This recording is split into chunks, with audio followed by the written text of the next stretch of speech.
Income inequalities is a thing that people speak about very often. Rich becoming richer and poor remaining poor, middle class people struggling to make their living and not able to create wealth. But as we see, everybody who is making a living, everybody who is earning understands that they need to grow their money. Their money needs to grow. But why doesn't it grow? We need to understand the game and the business of money. Not every investment, if we call it so, will give us returns that creates wealth. Understand this. If I am a middle class person, what will I put my money in? There are two aspects to look at when it comes to money. One is the security of my principal amount, the security of my capital, and the growth or the rate of growth. So if I am very focused about the security of my capital, then I should not be thinking too much about high return growth. And if I want a high return growth, then my security on capital will come down. So the security on the capital and the growth of my money are inversely proportional. In that case, how do I make sure that I save my money and also have a high growth return on my wealth? Wealth creation is not an easy thing for a common man because it requires a different kind of mind. Various commodities or various instruments in which a middle class person invests. If he has a lump sum amount, if he has some money, he will go and put his money into a fixed deposit. A fixed deposit secures his money, but it will not give you high growth, 6-7% return in today's times.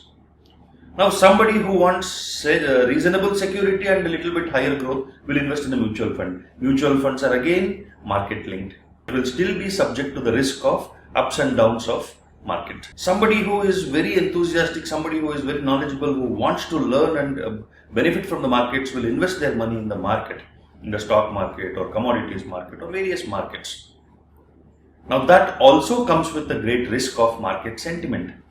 The increase in the value of your money or the decrease in the value of your money is dependent on market sentiment, which historically we have seen have been manipulated at different times for different stocks. Somebody who builds a significant amount of money or who is willing to take up loan will invest in real estate. Buy a site somewhere with the hope that it will appreciate someday. It will come to use when I need big money.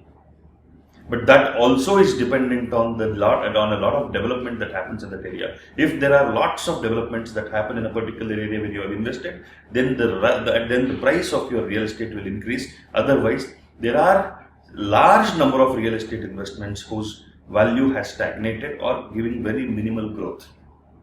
Now, some people invest on apartments and flats and rental properties where you put your money, capital, take up a loan and then expect a return in the form of rental income. If you look at it, a 1 crore property that you invest in giving you 50,000 rupees per annum, per month, is about 6 lakh rupees per annum. That is 6% return on investment. And if you are servicing the loan on that property purchase, the benefit that you make out of the rental income is all offset by the interest that you pay on the loan. Then what is the business that will give you return on investment which safeguards your capital and also helps you build wealth? Think about one business, the business of education.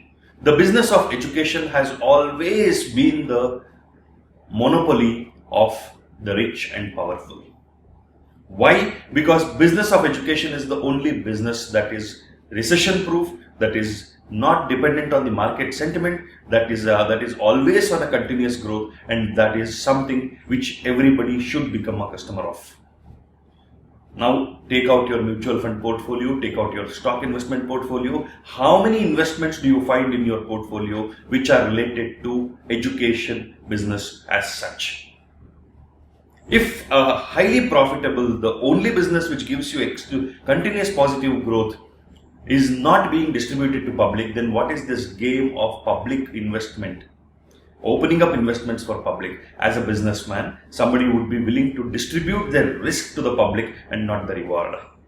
If you have a stock, you would have bought the stock at an IPO at face value 10 rupees. The price of the stock might be 1000 rupees, but the company looks at it at 10 rupees face value, and dividend given by the company is dependent on the face value of the stock and not on the market value of the stock.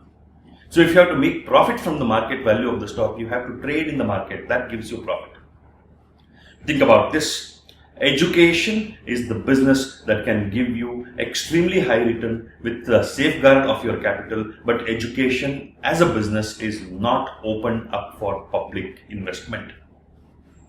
It is the monopoly, it is the hegemony of the rich and powerful.